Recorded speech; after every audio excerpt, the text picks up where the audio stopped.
तर मित्रांनो, state bank of इंडियाचे इंटरनेट बँकिंग तुम्ही वापरत असाल तर त्याचा उपयोग करून SBIचे योनो रजिस्ट्रेशन किती इझी पद्धतीने आपण करू शकतो हे मी तुम्हाला सांगणार आहे. त्यासाठी तुम्हाला गुगल प्ले स्टोअरवर जायचं आहे.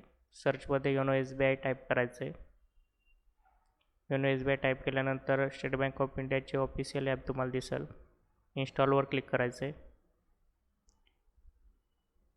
डाउनलोड झाल्यानंतर तुम्हाला ओपन करायचं आहे. ओपन केल्यानंतर SBIचे ॲप ओपन होईल. परमिशन अलो करायची. रजिस्टर नाववर क्लिक करायचं आहे. जे बँकेत तुमचं रजिस्टर सिम आहे ते सिलेक्ट करायचं आहे. परमिशन अलो करायची आहे. तुमचे डिव्हाइस व्हेरिफिकेशन होईल. डिव्हाइस व्हेरिफिकेशनला 1 मिनिटापर्यंत वेळ लागू शकतो. डिव्हाइस व्हेरिफिकेशन केल्यानंतर तुम्हाला तुमचे अकाउंट नंबर आणि डेट ऑफ बर्थ एंटर करायची आहे. या ठिकाणी मी अकाउंट नंबर एंटर करणार आहे. तुम्हाला डेट ऑफ बर्थ बँकेत जी आहे तीच रजिस्टर करायची आहे.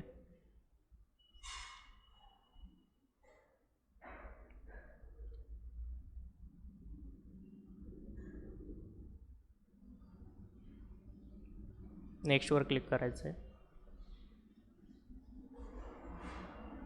You already have active SBI internet banking.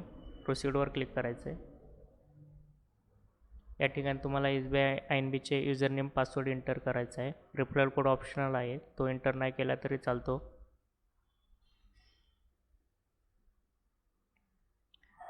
Username password enter केल्यानंतर नेक्स्टवर क्लिक करा. तुमच्या रजिस्टर्ड मोबाईल नंबरवर OTP येईल. OTP एंटर करायचा आहे.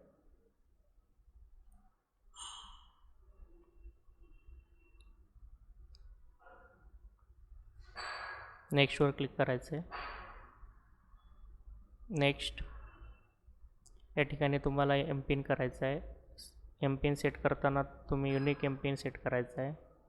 डेट ऑफ बर्थ तुमची MPIN म्हणून चालणार नाही. मी तुम्हाला एक MPIN सेट करून दाखवत आहे. 402403. हा MPIN मी नंतर चेंज करणार आहे. फक्त तुम्हाला दाखवण्यासाठी हा MPIN मी सेट केला आहे.